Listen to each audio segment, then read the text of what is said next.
নমস্কার, বাঙালির স্বাদে আহ্লাদের প্রথম এপিসোডে তোমাদের সবাইকে স্বাগত। তো আমরা ভিডিওটা আজকে যেহেতু প্রথম বানাচ্ছি, তো প্রথমেই আমাদের হয়তো একটু ভুল ত্রুটি হতে পারে, তোমরা সবাই একটু মানিয়ে নিও। আর ভালো লাগলে অবশ্যই লাইক, শেয়ার, কমেন্ট করতে ভুলো না এবং সাবস্ক্রাইব করে দিও চ্যানেলটি। তো আজকে আমি বানাচ্ছি ডিম ভুনিয়া। তো প্রথমেই আমি দিয়ে দিলাম কড়াইতে একটু তেল। তোমরা তোমাদের মতো করে পরিমাণ মতো করে দিও, তোমরা চাইলে সাদা তেল দিয়েও জিনিসটি করতে পারো।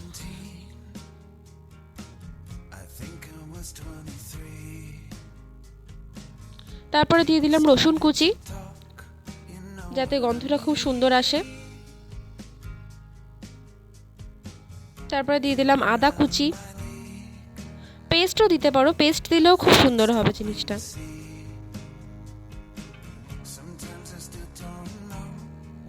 তারপরে দিয়ে দিলাম লঙ্কা কুচি,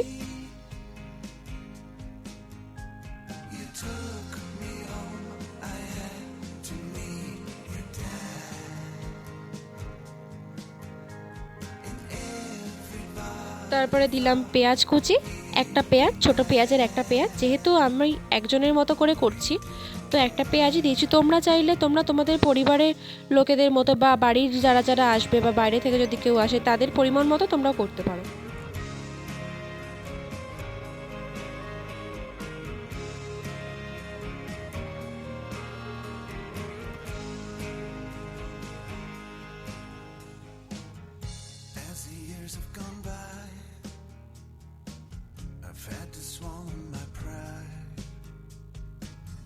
তারপরে দিয়ে দেবো টমেটো পেস্ট, একটা পুরো টমেটোর পেস্ট দিয়ে দিলাম।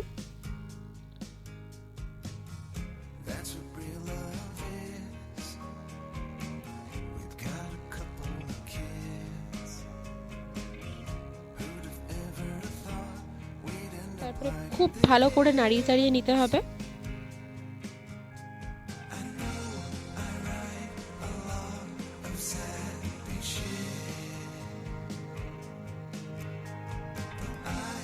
তারপরে দিয়ে দেবো 1 চামচ মতো হলুদ গুঁড়ো,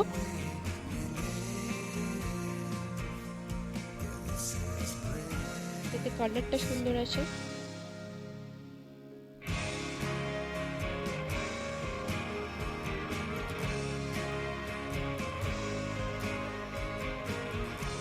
তারপরে দিয়ে দেবো স্বাদ মতো নুন।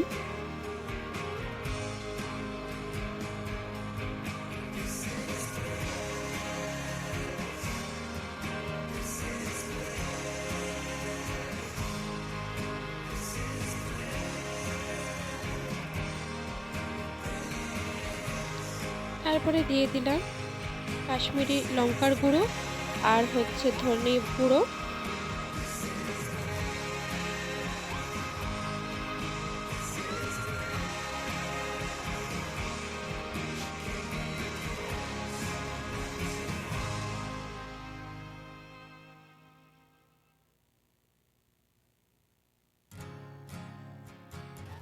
তারপরে খুব ভালো করে নাড়িয়ে চাড়িয়ে নিতে হবে। তারপরে একটু কষানোর জন্য একটু হালকা অল্প অল্প করে জল দিতে হবে। আমি খুব সামান্য জলই দিয়েছিলাম, যেহেতু প্রথমেই বললাম আমি একজনের মতো করে করেছি। তারপরে দিয়ে দিলাম জিরে গুঁড়ো,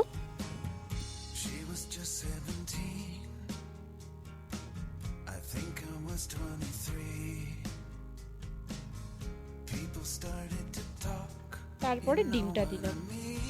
তোমরা চাইলে আগে থেকে ডিমটাকে ভেজে নিয়ে সেখানেই তোমরা সেটাও দিতে পারো, আবার এখানেও তোমরা ডিম দিয়ে দিতে পারো একবারে।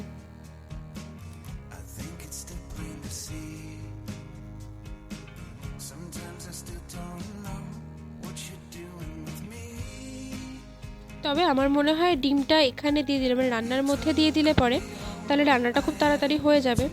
যদি আগে ভেজে নাও তাহলে সেক্ষেত্রে তোমাদের টেস্টটাও কম হবে।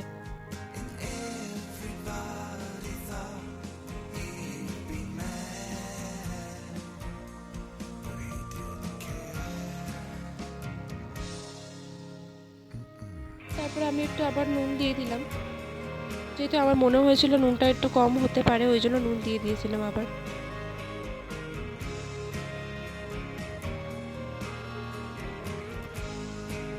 তো ভিডিওটি যদি ভালো লাগে তাহলে অবশ্যই সাবস্ক্রাইব করো আর লাইক করে দিও, একটি শেয়ার করে দিও। নমস্কার, আজকের মতো আসছি।